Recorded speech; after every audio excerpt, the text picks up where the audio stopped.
A'udzubillahi minasyaitonirrajim. Bismillahirrahmanirrahim. Rabbi shrah li sadri wa yassir li amri wahlul 'uqdatam min lisani yafqahu qawli. Para penonton semua, alhamdulillah ni hari terakhir kita pada tahun 2023 dan insya-Allah besok masuknya tahun baru. Alhamdulillah. Kalau kita bersembang rata-rata di social media semua akan kata, "Oh, apa New Year resolution." Tapi kita dalam konteks sebagai umat Islam, kita ada satu elemen yang sangat penting yang patut bukan kita lakukan hanya di hujung tahun, namun tapi kita patut lakukan setiap hari. Jadi kita nak ajak kita bersama-sama untuk muhasabah hujung tahun. Checklist bukan apa nak buat semata-mata, tapi checklist apa yang kita tak nak buat, apa yang nak kita perbetulkan, apa yang nak kita pertingkatkan, kalau yang dah baik tu nak majukan. InsyaAllah, Masya Allah, di studio ada dua individu yang amazing. Subhanallah. Pertama sekali pastinya Ustaz Muhammad Azli Abdullah Al-Hafiz yang merupakan pengerusi Musola Ar-Rawdah. Ahlan Ustaz. Dan seterusnya yang selalu duk tengok kat dalam video montaj Ustaz lah. Ya. Kita bersama dengan Tuan Adika Yusof, selebriti. Wanita-wanita dekat sana kata, ni contoh yang bagus. Mana sayang suamiku, mari duduk tepiku. InsyaAllah. Tapi Abang Adika dah kata dah, okay, dia berdebar kalau isu-isu tu dibincangkan. Tapi tak apa, kita ambil dalam konteks supaya kita pun saling mendoakan. Formula yang Abang Adika lakukan dan kita juga sebagai penonton kita doakan, jangan pula ain ya, naudzubillah. Kita baik-baik saja, kita nak tahu formula untuk membahagiakan keluarga. Baik, tapi sebelum tu saya nak mula dengan Ustaz lah terlebih dahulu, iaitu apa checklist muhasabah yang patut kita lakukan hari ini. Bismillahirrahmanirrahim. Assalamualaikum warahmatullahi wabarakatuh. Terima kasih Farah. Alhamdulillah wassalatu wassalamu ala Rasulillah wa ala alihi wa sahbihi wa man tabi'ahu wa nasarahu wa man walah. Suara macam suara Ella sikit ni. Balik pada Mekah dia hilang suara. Tinggal ke Madinah. Masya-Allah. Alhamdulillah, syukur pada Allah. Allah kembalikan semula roh ke jasad kita. Allah beri afiat pada tubuh badan kita dan Allah beri izin pada lidah kita untuk kita mudah sebut nama Allah. Alhamdulillah. Kalaulah boleh saya buat checklist pendek, saya nak ambil satu hadis Nabi. Supaya dia jadi bukan sekadar checklist hujung tahun, tapi checklist setiap hari. Nabi kata apa? La tazula qadama 'abdin yaumal qiyamati hatta yus'alu an arba'. Tidak akan berganjak tapak kaki anak Adam hari kiamat esok kecuali Allah akan tanya, pasti 4 perkara Allah tanya. Pertama sekali saya ringkaskan dalam bahasa Melayu. Umurnya di mana dia penuhkan. Pertama sekali Allah akan tanya. Maknanya sepanjang daripada Januari hinggalah ke Disember ni, di mana umur kita penuhkan. Cara Medika banyak jasa, jaga isteri, makan minum, kesihatan semua. Mana dipenuhkan di mana?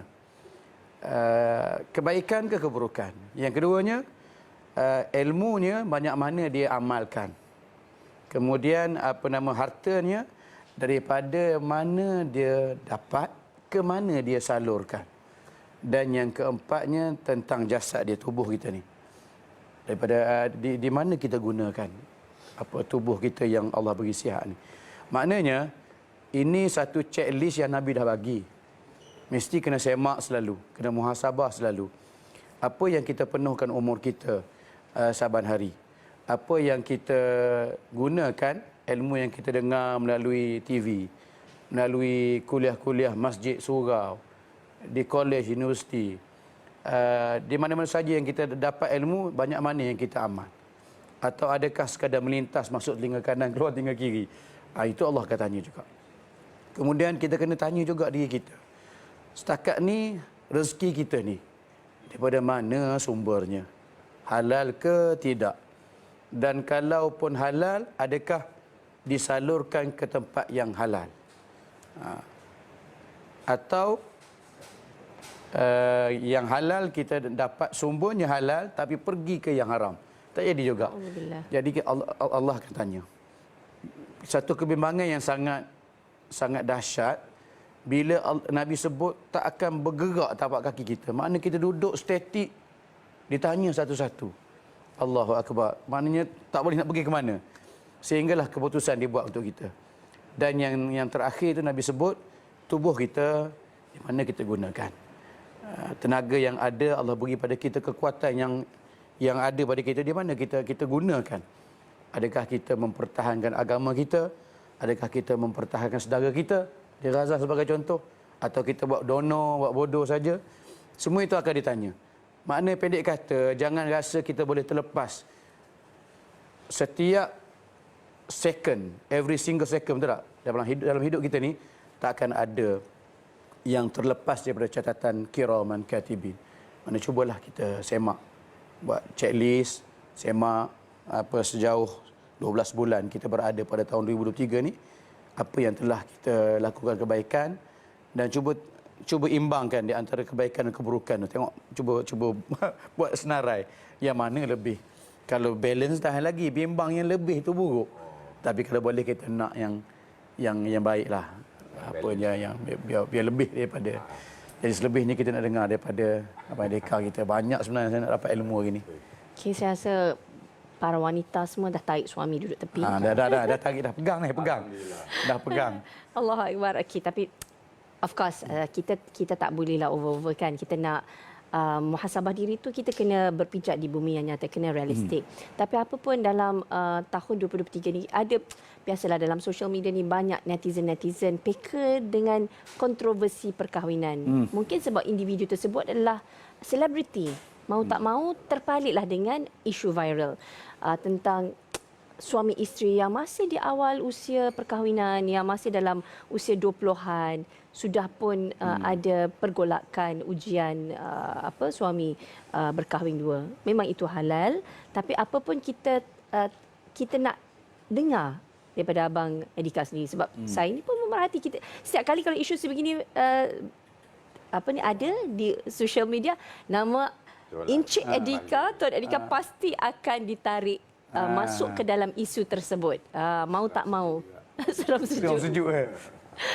Okey, tapi yang saya nak tanya ialah apa formula yang Abang Edika lakukan yang boleh kuat emosi, boleh nampak visi untuk mempertahankan institusi perkahwinan Abang Edika walaupun diuji pelbagai ujian yang bukan kecil tapi besar.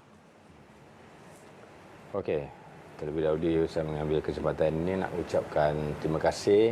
Sama. Dan Assalamualaikum warahmatullahi wabarakatuh dan selamat pagi kepada semua. Okey, dengan topik kita sekarang ni muhasabah diri. Okey, maksud saya muhasabah diri adalah self reflection lah.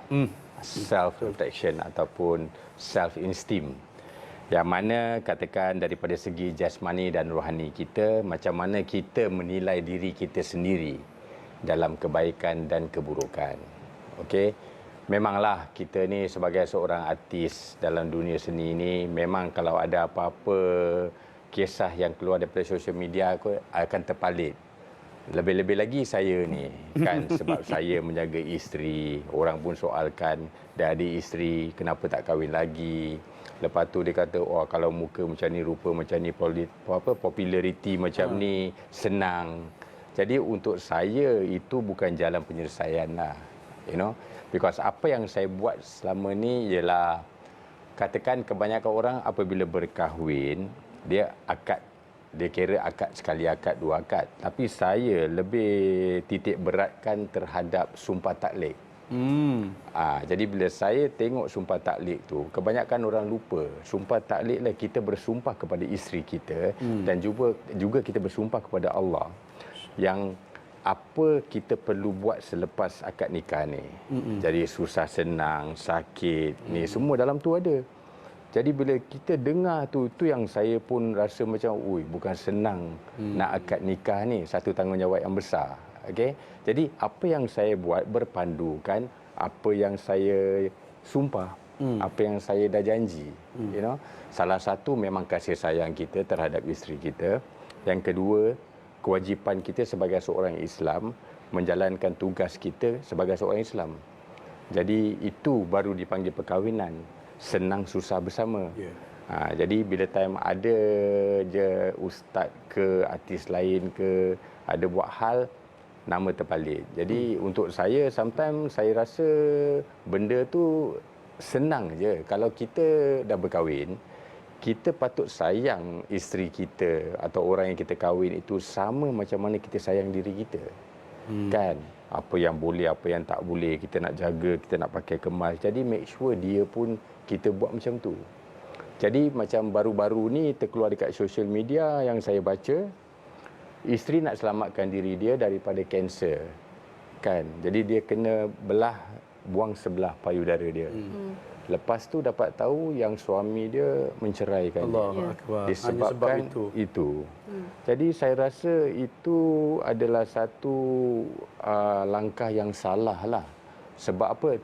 Cuba fikir kalau suami dia yang kena. Dia akan buat tak tahu kan, sebab lelaki dia ada ego dia. Tapi kalau perempuan kena, kau tak sesuai menjadi seorang wanita sebab kau kehilangan satu payudara. Tapi zaman sekarang dah ada sains, teknologi, semua macam-macam boleh buat. Tapi dah saya cakap, bila you sayang seseorang atau menjalankan tanggungjawab yang you dah bersumpah dengan Allah, jadi you kena fulfill lah apa yang you dah buat. Jadi ini orang kata mementingkan diri sendirilah, Ustaz. Kan? Jadi saya nampak banyak yang macam tadi Puan cakap pasal perkahwinan muda-muda ni kan. Dalam sebulan 2 bulan dah. Sebab diorang tak tahu apa makna perkahwinan. Sebab banyak tengok dalam TV. Ikut trend je. Ikut trend. Cara nak berkahwin nak ikut trend. Macam artis. Cara nak berpisah pun ada trend dia. Kira tak tahulah nak kejar followers ke. Benda ni dibuat main-main. Jadi untuk saya education tu is very important. Disiplin tu very important. Jadi nak buat perkahwinan ni susah nak kahwin. Kena buat macam tu. Kalau nak kahwin bukan senang. Jadi bila kita tengok macam saya dengan isteri saya, bila nak kahwin tu macam mana kita susah. Bila dah berjumpa, bila dah bercinta, lepas tu kita nak kahwin, kita pun tak cukup keuangan semua everything. Macam mana kita susah untuk bersama tu. Jadi kita fikir detik-detik tu. Jadi bila time kadang-kadang saya macam orang biasa juga. Kadang-kadang ada quarrel, ada ni kan, ada bergaduh, ada ni. Tapi bila kita duduk, kita fikir balik, dulu nak dapatkan dia susahnya. Nak berkahwin, kadang-kadang orang tak nampak. Jadi bila kita ingat balik benda tu kan, kita jadi strong. Jadi kita nampak, kita approach dia macam first day kita approach dia. Jadi macam kita bercinta balik. First day. Jadi yang tu tak boleh kita katakan jemu lah dalam perkahwinan. Jadi disebabkan itu sampai hari ini yang saya masih lagi alhamdulillah bertahan. Amin. Jadi kalau orang palikkan nama saya, kadang-kadang saya ceritalah benda ni tanggungjawab kita. Kan benda ni boleh buat kalau kita nak. Jadi tepuk dada, tanya selera lah. Macam mana yang digelar muhasabah diri ni. Sama jugalah. Masya Allah, Masya Allah. Dan saya kira kita minta semua para penonton bila mendengar topik ni, kita kata Masya Allah. Masya Allah, la haula wala quwwata illa billah, supaya apa yang kita dengar tu menjadi manfaat dan bukan menjadi satu faktor yang kita iri hati ataupun ainkan kepada individu yang datang berkongsi dengan kita. Cuba saya nak lontarkan satu soalan sebelum kita istirahat, iaitu dikala berhadapan dengan ujian. Sebab tadi cerita tentang mindset. Ni tak diuji. So bila diuji, macam mungkin Abang Adika pergi set, ada pelakon-pelakon yang cantik pula tu, yang suka kat kita. Isteri kita ni pula mungkin kita kena ada tanggungjawab yang lebih nak menjaga dia dan sebagainya. Macam mana nak menguruskan emosi seorang lelaki dalam keadaan diuji sebegitu rupa, khususnya kepada para penonton yang mungkin berada di dalam situasi yang sama? Kita jawab sekembalinya kita nanti.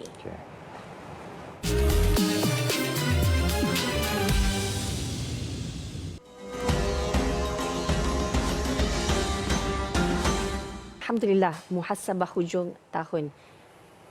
Pada Abang Adika, soalan yang saya lontarkan, dikala diuji. Kalau ada yang sedang diuji, khususnya sebagai seorang lelaki diuji. Kalau perempuan ni dia punya tahap kesabaran tu saya kira tinggi jugalah dalam menguruskan kekeluargaan. Kalau lelaki ni bukan dah kata tak tinggi, tinggi juga. Tapi kalau berkaitan macam mana, macam Abang Adika sentiasa pergi syuting, berhadapan dengan ramai pelakon dan sebagainya, mungkin akan ada ujian. How do you manage? Kongsi ni bukan apa tahu Abang Adika, untuk menguruskan keluarga agar kita ni mawaddah warahmah, yang tu yang kita doakan. InsyaAllah. Okey. Berbalik kepada muhasabah diri ni, okey. Macam mana saya kira kontrol diri saya semasa di set, masa berlakon dengan perempuan-perempuan yang cantik. Yang mana kebanyakannya saya dah anggap adik atau akak. Sebab apa? Sebelum apa-apa bila kita pergi set, bila diorang kenalkan diri ke kita kenalkan diri, saya Abang Adika. Ataupun bila saya bercakap pun saya akan akan panggil orang adik. Kita dah chop dah siang-siang. Jadi tak adalah masalah. Sebab saya tahu saya ada isteri kat rumah.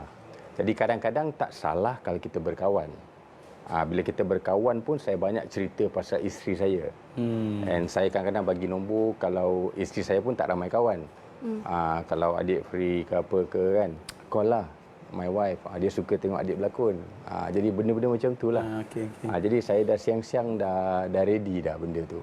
Jadi You dah letak border, tapi Yes. Abang Andika dah letak benteng tu awal-awal. Ya, saya dah letak benteng dan border tu awal. Walaupun sometimes ada yang kategori pelakon-pelakon wanita yang lebih kurang muda, tapi kadang-kadang lepas syuting, jom kita pergi minum ke apa. Tapi kadang-kadang saya, alamak nak kena cepat. Saya try elakkan sebab saya tak nak. Sebab apa, kadang-kadang bukan je kita. Orang pun tengok sekeliling, dia akan salah anggap. Jadi bila saya dah sampai level ni sekarang, kadang-kadang that's why saya kata saya selalu takut bila nama saya terpalit, bila time ada unsur-unsur rumah tangga masalah aja, nama saya akan Ada kebaikan, ada keburukan. Kebaikan ramai lagi followers. Kan? Tapi keburukan orang duk perhati apa yang saya buat, apa yang saya cakap. You know? Kadang-kadang macam hari wanita hari itu pun semua wanita. Dia panggil saya seorang lelaki nak bercakap pasal wanita. Tapi bila saya bercakap, saya tak boleh jadi bias. Saya kena balance. Kan sebab saya lelaki. Jadi bila saya cakap, okey ni kebaikan wanita ni, tapi in between that saya masuk. Kan, okey ni lelaki. Jadi wanita pun harus didik. Biasa saya kata macam dulu Ustaz, saya kata memperkasa lelaki. Macam topik dulu lelaki kita katakan. perkasa, Lelaki perkasa. Macam mana kita nak educate lelaki to respect the woman, to take care of the woman. Sebab kita ni belajar daripada ibu kita. Kita dibesarkan oleh ibu kita. Jadi kita nampak dia kerja siang malam, dia besarkan kita. Jadi kita tahu anything, mother come first. Selepas Allah, tak ada siapa lain. Dialah. Sampai kita kadang-kadang bila hari raya, kita bukan je salam, kita cium kaki dia. Betapa besar tu kita respect mak kita. Sebab dia berkorban semua kan. Sampai mak saya last sekali pun saya sempat pegang tangan dia sebelum dia meninggal, saya jaga dia kat hospital. Jadi bila dia pergi pun saya kata dia nak pergi dah. Jadi okeylah bye kan macam tu. Jadi memori tu yang mainkan balik dalam diri saya ni. Tu pasal bila saya dengan seorang isteri pun dia mak kepada anak-anak saya. Dia pun seorang mak ibu juga. Jadi bila saya nampak dia, saya nampak ibu saya pun. Jadi pasal itulah saya makin lama saya menjaga dia makin. Kalau tak jaga satu hari macam tak selesa. Kalau macam dah makan, dah mandi belum kan. Dah selalu buat. Dah 18 tahun dah. Masya Allah. Jadi bila satu hari tak buat, saya rasa macam kekok lah. Jadi macam cakap balik soalan tadi tu. Jadi itulah yang kita sebagai lelaki yang kalau kita dah bersedia, dah tahu kita jaga border kita, saya rasa tak ada masalah. Baik.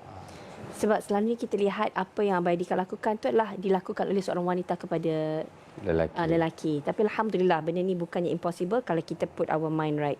Baik, sekarang kita nak berbalik kepada musalla. Saya tahu musalla dah hampir siap tempoh hari saya bersama dengan Ustaz. Tengah buat masa tu tengah buat pamai kan? Ya, betul. Lepas tu nak pasang chandelier ke? Ya, betul. Jadi ceritakan perkembangan terkini. Baik, terima kasih Farah. Seronok dengar Wadika cakap saya pun terpana sekejap. Alhamdulillah musalla Ar-Raudhah sekarang ni kita guna dah. Cuma finishing belum selesai lah. Okey. Sekarang ni kita nak pasang kapet tapi duit belum cukup. Nak pasang akustik panel untuk bagi sound system bunyinya sedap. Imam baca pun seronok kita layan kan. Yang itu semua costing yang final ni memang banyak sangat Farah. Sampai duk kira-kira lebih kurang 1 juta lagi. Masya Allah. Tanpa kita sedar. Bilik air pun sedang dalam fasa pemasangan tile lah. Dan baru ni bila saya pergi ke Madinah, Masjid Nabawi, saya tengok Masya Allah rupa-rupanya tile yang kami pasang kat dinding bilik air kami itu sama dengan bilik air dekat Masjid Nabawi. Masya Allah. Tak perasan. Jadi Alhamdulillah lah. Jadi, cuma di akhir-akhir ni untuk finishing ni, sedikit rasa kegusaran di pihak kami lah sebab sumbangan masuk macam biasa tapi bayaran tu luar biasa. Bayaran ni sangat besar sampai tu saya sebut tadi sampai 1 juta ringgit nak kita selesaikan sehingga hujung Januari. Sepatutnya kita terima bangunan kita panggil kita terima bangunan tu 31 Disember hari ni. Tapi oleh kerana kontraktor minta EOT. EOT ni extension of time. Untuk buat kerja tu kerana faktornya decide ada perkara-perkara yang perlu ditangguhkan, dan keduanya di pihak kami lah. Kewangan kita agak kurang stabil.